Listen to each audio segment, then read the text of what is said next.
नमस्कार, खबर दोपहर में आप सभी का स्वागत है। मैं हूं आपके साथ सृष्टि शुक्ला। इस वक्त की बड़ी खबर दिल्ली से आपको बता देते हैं। मंकी पॉक्स का पहला मामला सामने आ गया है। मौलाना आजाद मेडिकल कॉलेज में मिला है पहला केस। 31 साल के व्यक्ति को मंकी पॉक्स हुआ है। बड़ी खबर आपको बता रहे हैं, जहां पर मंकी पॉक्स का पहला मामला सामने आ चुका है। इस वक्त की बड़ी खबर आपकी टीवी स्क्रीन पर।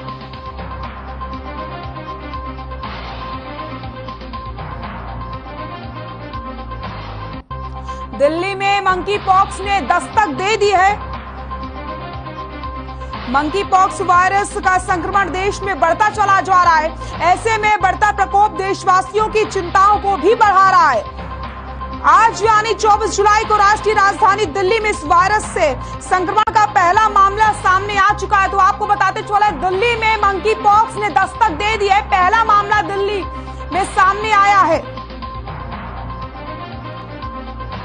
मंकी पॉक्स से संक्रमित मरीजों की संख्या अब 4 हो चुकी है। इससे पहले केरल में इस वायरस के 3 मरीज मिले। ये तीनों मरीज यूएई से लौटे थे, लेकिन दिल्ली में मिले संक्रमित मरीज की कोई भी ट्रैवल हिस्ट्री नहीं है। तो आपको बताते चले, 31 साल के व्यक्ति को मंकी पॉक्स हुआ है। मंकी पॉक्स का जो पहला मामला है वो दिल्ली से सामने आ चुका है और अब मंकी पॉक्स के देश में 4 केस हो चुके हैं।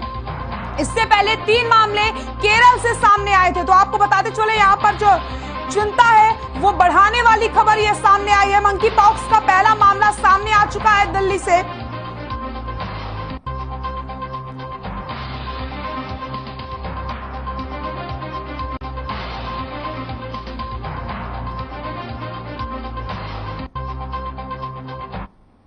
दिल्ली से बड़ी खबर आपको बता देते हैं। रेखा शर्मा ने सीएम मनोहर लाल से मुलाकात की। हरियाणा भवन में ये दोनों ने मुलाकात की है। राष्ट्रीय महिला आयोग की चेयरपर्सन है रेखा शर्मा। बड़ी खबर बता रहे हैं आपको, हरियाणा भवन में हुई दोनों की मुलाकात। राष्ट्रीय महिला आयोग की चेयरपर्सन है रेखा शर्मा। रेखा शर्मा ने सीएम मनोहर लाल से की मुलाकात। हरियाणा भवन में हुई दोनों की मुलाकात। दिल्ली से बड़ी खबर, रेखा शर्मा ने सीएम मनोहर लाल से मुलाकात की है। हरियाणा भवन में दोनों की मुलाकात हुई है। राष्ट्रीय महिला आयोग की चेयरपर्सन है रेखा शर्मा।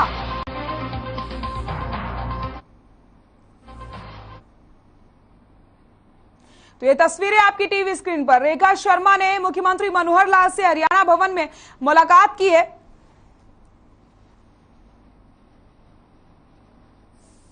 हरियाणा भवन में हुई दोनों की मुलाकात। राष्ट्रीय महिला आयोग की चेयरपर्सन है रेखा शर्मा। तो आपको बताते चले, रेखा शर्मा ने सीएम मनोहर लाल से मुलाकात की है।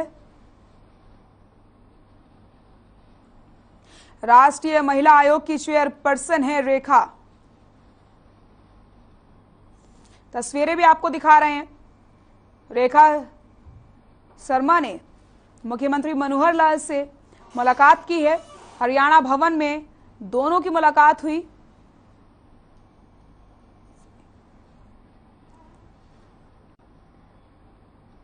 सीबीएसई बोर्ड में 10वीं कक्षा में पूरे देश में प्रथम स्थान हासिल करने वाली अंजलि यादव से मुख्यमंत्री मनोहर लाल ने बातचीत की। मुख्यमंत्री ने महेंद्रगढ़ की बेटी अंजलि यादव को बधाई दी। अंजलि ने सीएम मनोहर लाल से कहा कि मैं डॉक्टर बनना चाहती हूं।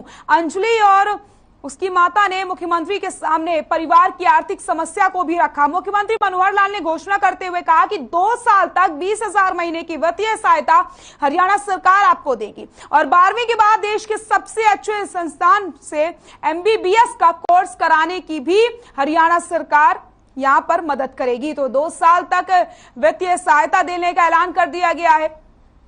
टॉपर अंजलि यादव से सीएम ने बातचीत की और जब अंजलि ने मुख्यमंत्री मनोहर लाल के सामने आर्थिक सहायता का जिक्र किया तो मुख्यमंत्री मनोहर लाल ने 2 साल तक वित्तीय सहायता का ऐलान यहां पर कर दिया है। तो आर्थिक स्थिति जानने के बाद मुख्यमंत्री मनोहर लाल ने यह घोषणा करी और 2 साल तक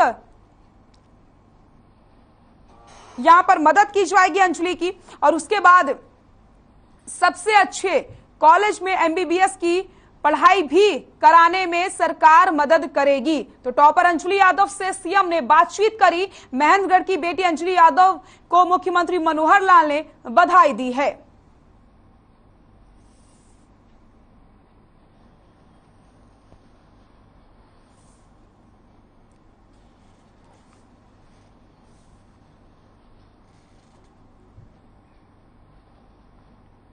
अमेरिका के यूजीन में 18वें वर्ल्ड एथलेटिक्स चैंपियनशिप के जेवलिन थ्रो इवेंट के फाइनल में भारतीय स्टार नीरज चोपड़ा ने सिल्वर जीत करके इतिहास रच दिया।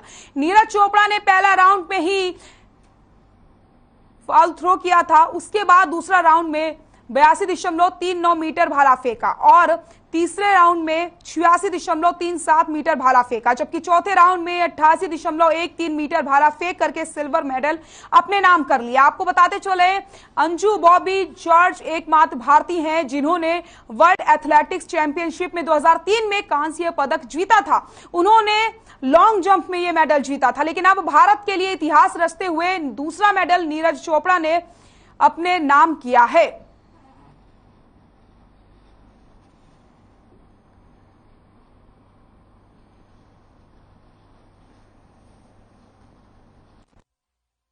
हेलो, सभी को नमस्ते। काफी अच्छा लग रहा है, आज सिल्वर जीता है देश के लिए और अभी अगले साल फिर हमारी वर्ल्ड चैंपियनशिप की कोशिश करेंगे कि वहाँ पे वो इससे बेटर करें। और बहुत बहुत थैंक यू करता हूँ साई का, टॉप्स का, फेडरेशन का, हमारी गवर्नमेंट का, जिन्होंने मुझे इतना सपोर्ट किया और कोच दिया है, फॉरेन कोच है और बाहर ट्रेनिंग के लिए भेजा है और जिससे मैं हर कंपटीशन खेल सकता हूँ, बाहर के जो इंटरनेशनल कंपटीशन होते हैं। और आशा करता हूं कि ऐसे ही हर स्पोर्ट्स में हमको सपोर्ट मिलता रहेगा और हमारा देश है जो और तरक्की करेगा स्पोर्ट्स में। दिल्ली से बड़ी खबर आपको बता देते हैं, सीएम मनोहर लाल से मिले कुलदीप बिश्नोई। हरियाणा भवन में सीएम मनोहर लाल से मुलाकात की गई। कांग्रेस ने हाल ही में पार्टी से निष्कासित किया था। बड़ी खबर आपको बता रहे हैं, जहां पर सीएम मनोहर लाल से मुलाकात की है कुलदीप बिश्नोई ने। सीएम मनोहर लाल से मिले कुलदीप बिश्नोई। बड़ी खबर, हरियाणा भवन में सीएम मनोहर लाल से मुलाकात की है। कांग्रेस ने हाल ही में किया था पार्टी से निष्कासित। सीएम मनोहर लाल से मिले कुलदीप बिश्नोई। हरियाणा भवन में सीएम मनोहर लाल से मुलाकात की गई और हाल ही में कांग्रेस पार्टी ने कुलदीप बिश्नोई को निष्कासित किया था। बड़ी खबर बता रहे हैं आपको। दिल्ली से बड़ी खबर, हरियाणा भवन में की सीएम मनोहर लाल से मुलाकात। कुलदीप बिश्नोई ने सीएम मनोहर लाल से मुलाकात की है। ये तस्वीरें आपकी टीवी स्क्रीन पर। मुख्यमंत्री मनोहर लाल से मिले कुलदीप बिश्नोई। हाल ही में कांग्रेस पार्टी ने कुलदीप बिश्नोई को पार्टी से निष्कासित किया था। तो ये तस्वीरें देख सकते हैं आप, मुख्यमंत्री मनोहर लाल से कुलदीप बिश्नोई की मुलाकात की तस्वीरें हर खबर आपको दिखा रहा है। हरियाणा भवन में सीएम से मुलाकात की गई। कांग्रेस ने हाल ही में पार्टी से निष्कासित किया था कुलदीप बिश्नोई को।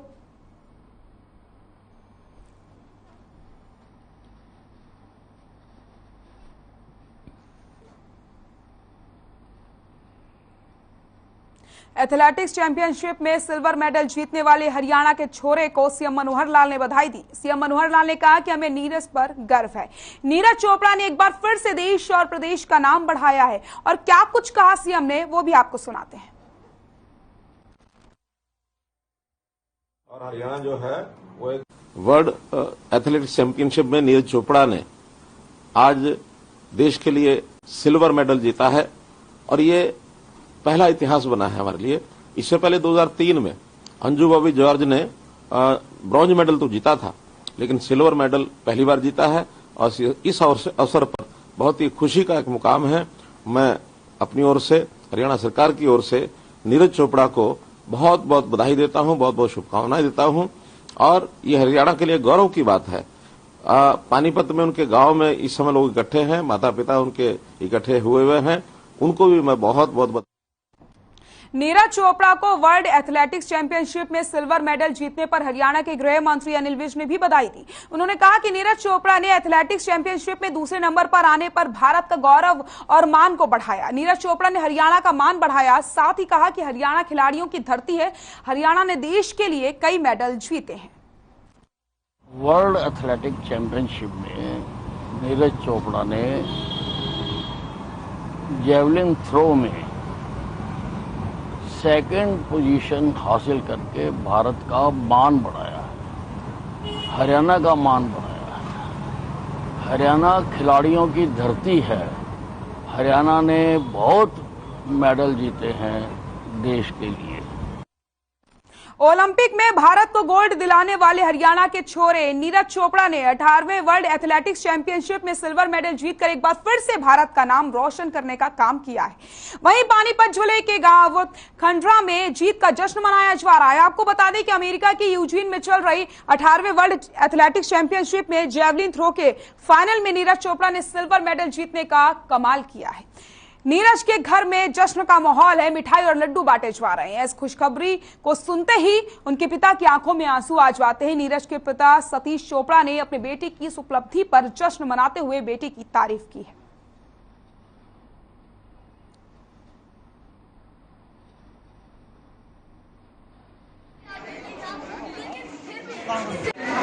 ये हमें बहुत खुशी है कि हमारा बेटा ये कर पाया, अपने देश का बेटा ये कर पाया, हमें बहुत खुशी है।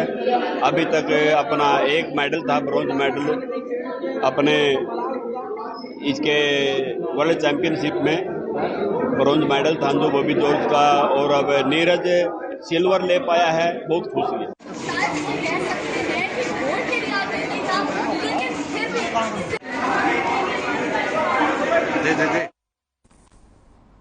तो नीरज चोपड़ा ने सिल्वर मेडल एक बार फिर से हासिल करने के बाद देश का नाम रोशन किया है। और ये जैसे ही खुशखबरी उनके गांव वालों को मिली, गांव में जश्न का माहौल देखने को मिला। पानीपत की तस्वीरें आपको दिखा रहे हैं, मिठाई खिलाकर के एक दूसरे को बधाई दी जा रही है। और नीरज चोपड़ा की फैमिली में किस तरीके से जश्न का माहौल देखने को मिल रहा है वो आप इन तस्वीरों में देख सकते हैं। सभी गानों में झूमते हुए नजर आ रहे हैं, खुशियां मनाते हुए नजर आ रहे हैं। वर्ल्ड एथलेटिक्स चैंपियनशिप में नीरज चोपड़ा के सिल्वर मेडल जीतने पर पानीपत में उनके घर में खुशी का माहौल है। जवान लोग एक दूसरे को मिठाइयां बांटते हुए नजर आ रहे हैं। नीरज चोपड़ा की जीत की खुशी में घर की महिलाएं गीत गाती और नाचती नजर आई हैं।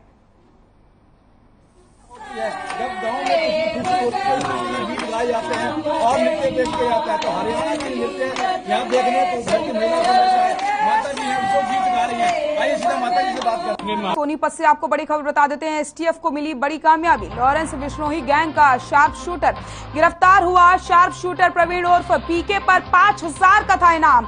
2 पिस्टल और एक AK-47 बंदूक के साथ जिंदा कारतूस भी बरामद हुए। तो आपको बताते चले प्रवीण पर कई थानों में मुकदमे हैं दर्ज। सोनीपत से बड़ी खबर। लॉरेंस बिश्नोई गैंग का शार्प शूटर गिरफ्तार। 2 पिस्टल AK-47 बंदूक का के साथ जिंदा कारतूस भी बरामद किया गया। सोनीपत से बड़ी खबर आपको बता रहे हैं।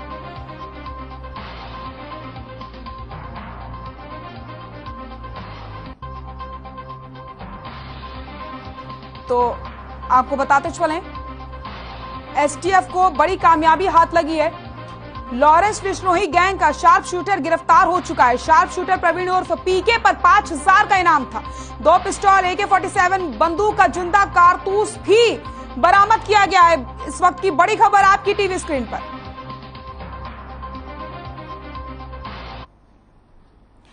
साइबर सिटी गुरुग्राम में बीते दिन हुई बारिश के बाद जगह जगह जलभराव की स्थिति बन गई है, जिसकी वजह से अब डेंगू और मलेरिया का खतरा भी बढ़ता जा रहा है, जिसको लेकर के स्वास्थ्य विभाग सक्रिय हो गया है और इसकी रोकथाम के लिए त्वरित कार्रवाई करते हुए अब तक करीब 16 लाख घरों का रैपिड फीवर सर्वे किया जा चुका है।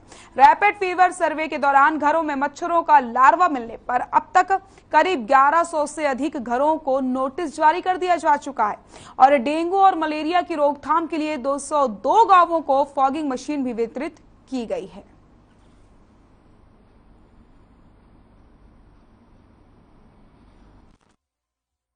डिप्टी सीएम साहब ने सभी ग्रामीण क्षेत्रों के लिए भी फॉगिंग मशीनें दी थी और मुख्यमंत्री की प्रेजेंस में हमने वो लॉन्च भी किया था पीडब्ल्यूडी रेस्ट हाउस में। माननीय मुख्यमंत्री जी और डिप्टी सीएम साहब ने ये दोनों चीज़ें लॉन्च की थी। तो एक तो सभी 202 गांवों को हमने फॉगिंग मशीनें दे रखी हैं, उनको हमने शेड्यूल बनवाया है बीडीपीओ से साथ मिलकर। ऐसे ही एमसीजी में हमने जो है एमसीजी की जो कॉमन हेल्पलाइन है वही फॉगिंग की हेल्पलाइन। जींद में लगातार हो रही बारिश के चलते हर जगह जलभराव की स्थिति बनती जा रही है। लगातार हो रही बारिश से अब जानो माल के नुकसान की भी खबरें सामने आ रही हैं। जींद के गांव रधाना में लगातार हो रही बारिश से एक मकान की छत गिर गई, जिसमें एक बुजुर्ग महिला की दबने से मौत हो गई है। तो मकान की छत गिरने से एक बुजुर्ग महिला की मौत की खबर सामने आई है। बारिश से लगातार लोगों का बुरा हाल हो रहा है। रात को सो रही थी, रोटी पानी खा के सोई थी। बारिश ज्यादा पहले हो रखी है और सारा पानी आपने पता कच्चे मकान है, सारा नीचे ऊपर से गिर गया, सारी छत गिर गई है देख लो। और वो नीचे बेचारी बुढ़िया लेटे थी, वो मौके पे एक्सपायर होगी। रेवाड़ी जिले में 2 सत्रों में होने वाली SCS परीक्षा के लिए 35 परीक्षा केंद्र बनाए गए, जिन पर 10,680 परीक्षार्थी परीक्षा देंगे। परीक्षा 2 सत्रों में आयोजित की जाएगी। आपको बता दें 10 बजे से दोपहर 12 बजे तक और दोपहर 3 बजे से शाम 5 बजे तक आयोजित की जाएगी। हरियाणा सिविल सर्विस परीक्षा की तैयारियों को लेकर प्रशासन पूरी तरीके से तैयार है।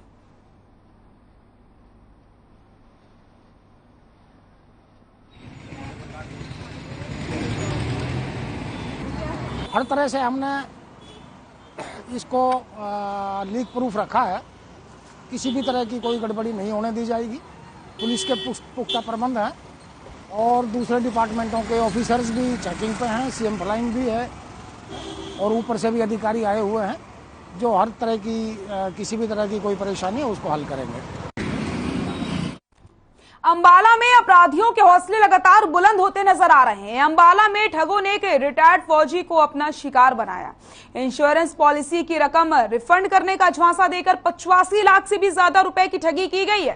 ठगी की सूचना अंबाला थाने में दी गई। पुलिस मामला दर्ज करके आगे की कार्रवाई में जुट गई है। तो इंश्योरेंस पॉलिसी के नाम पर ठगी की वारदात को अंजाम दिया गया है। एक सर्विसमैन है जो पटवी गांव के रहने वाले हैं, इन्होंने दरखास्त दी थी कि उससे इंश्योरेंस की जो उसकी पॉलिसी थी उसकी अमाउंट रिलीज करवाने के लिए उसके पास फोन आया था किसी अनजान व्यक्ति का, वो अग्रवाल नाम से था।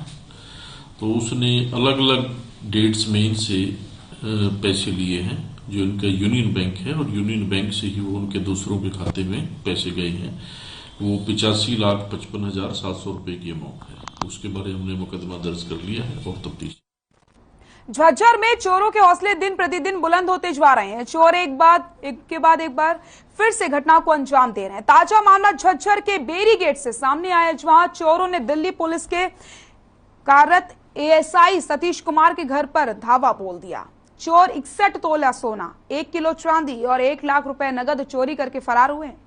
पुलिस ने बताया कि वारदात के समय ASI सतीश कुमार का परिवार कहीं बाहर गया हुआ था। फिलहाल पुलिस चोरों की तलाश में जुट गई है। तो लाखों के आभूषण लेकर फरार हुए हैं चोर। चोरों के हौसले झज्जर में बुलंद नजर आ रहे हैं, जहां पर उन्हें पुलिस का खौफ नजर नहीं आ रहा है। चोरों ने ASI के घर को अपना निशाना बनाया।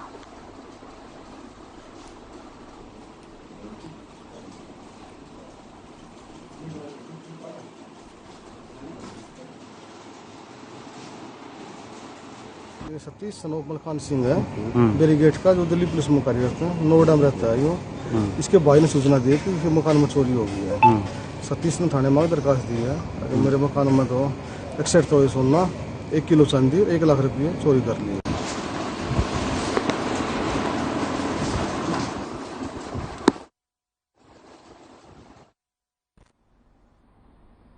बल्लभगढ़ में एक युवक की पीट करके निर्मम हत्या का मामला सामने आया। इलाके में लगातार 4 दिन में हुई 4 हत्याओं से कानून व्यवस्था पर सवाल खड़े हो रहे हैं। ताजा मामला सेक्टर 3 शिव कॉलोनी का है। यहां रहने वाला अर्जुन नगाड़ा पार्टी में ढोल बजवाने का काम करता था। मृतक के परिजनों का कहना है कि जब वो अपने साथियों से अपने बकाया रुपए मांगने गया था तो उसके साथियों ने ही पीट करके उसे बेरहमी से हत्या कर दी है। मृतक अर्जुन की लाश आगरा नहर से बरामद की गई।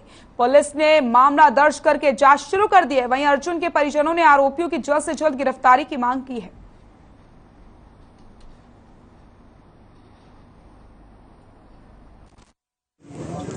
नटन के संग गया था ढोल बजाने। नटन इसके पैसे नहीं दे रहे थे। रात के टाइम ईंट बांध के हमें खूब माल लगाइए, सुहापी में ईंट बांधे, सबरी नटन ने माल लगाइए। अच्छा, फिर गया अपनी चप्पल लेने के लिए आगे घर पे, फिर वो अंदर था, भारी ना आंधी हमें नहीं।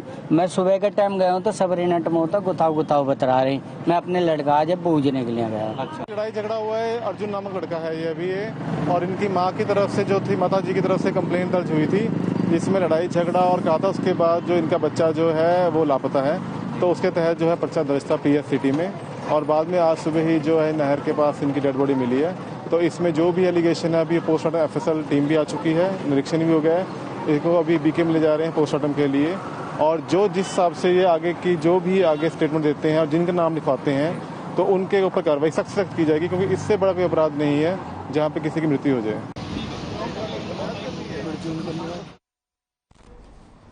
खबर दोपहर में फिलहाल के लिए इतना ही। देखते रहिए हर खबर। नमस्कार।